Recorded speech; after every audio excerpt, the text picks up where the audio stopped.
From the northern plains, your people came to the land of Hatti, where the sky gods of your ancestors are unknown, and the Hattians worship the Earth Mother who birthed the bull.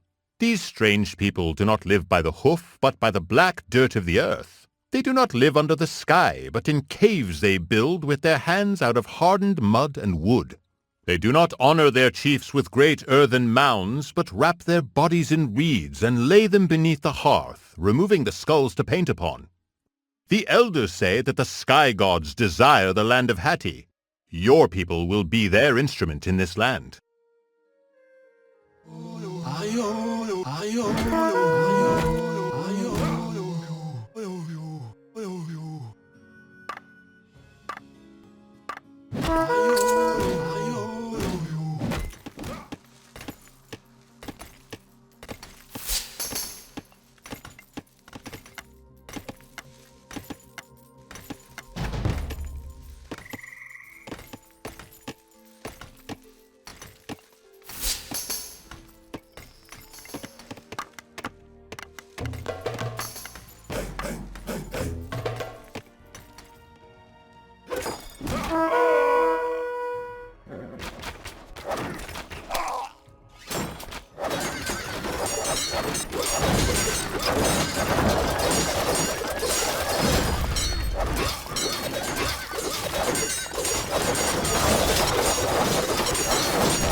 You have pleased the gods and conquered a great land for your people.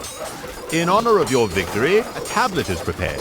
It reads, Anita, son of Tithana, king of Kusara, speak. Dear to the storm god, I, Anita, the great king, marched on the city of the Hattians and took it in the night by the blessing of my goddess. In its place I sowed weeds and cursed the site, that whosoever raises the city of the Hattians again, may the storm god smite him. The stelae erected in Hattusa and along the goat paths in the far reaches of your domains tell of the exploits of your grandfather, Hattusili. It was he who united the clans of your people. It was he who first among kings reached the seas. It was he who subdued the lands of Alalak and dethroned the many kings of Arzawa. Who are you to Hattusili? Tarhuna, storm god, is displeased with your reign. Dark clouds come from the west, and the sun's warmth no longer falls upon the land. Your people grow hungry, and the warriors are restless. You must lead them south to raid where no Hittite king has ever stood. Be worthy of your grandfather, so that stelae may one day tell of the conquests of Mursili, king of Hattusa.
The scribe tells of your victory.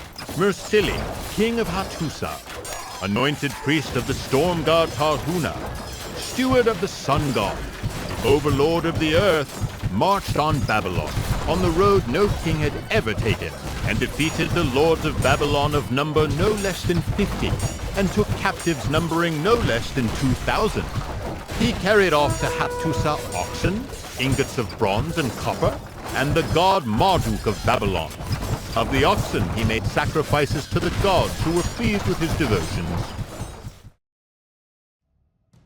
Muwatalli, your empire stretches from the coasts of Arzawa in the west to the land of Canaan in the southeast, but such an empire breeds jealousy in foreign kings.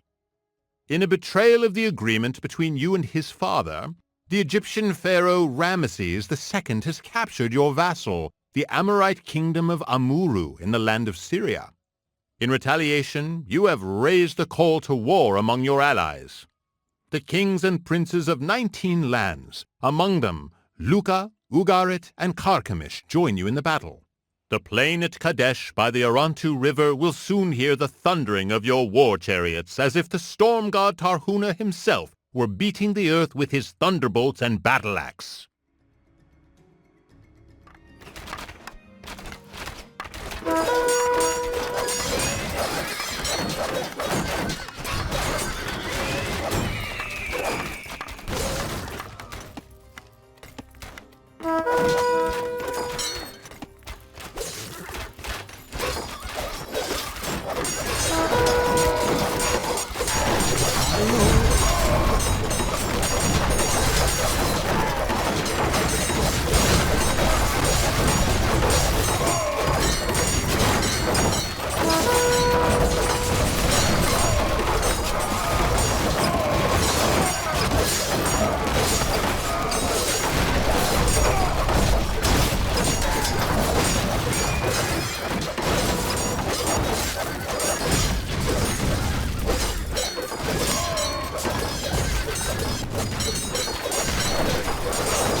Like the storm god who slew the giant serpent Ilianka with his thunderbolts, you drove the Egyptians before your chariots and turned them to dust and ash. In Egypt, the lamentations of the women will be heard for 40 days, and there will be much gnashing of teeth. On the records of your people's history, kept within the archives at Hattusa, your name will be among the mightiest of Hittite kings, and your sons will carve your image into a great rock wall, so that you will watch over your land for an eternity.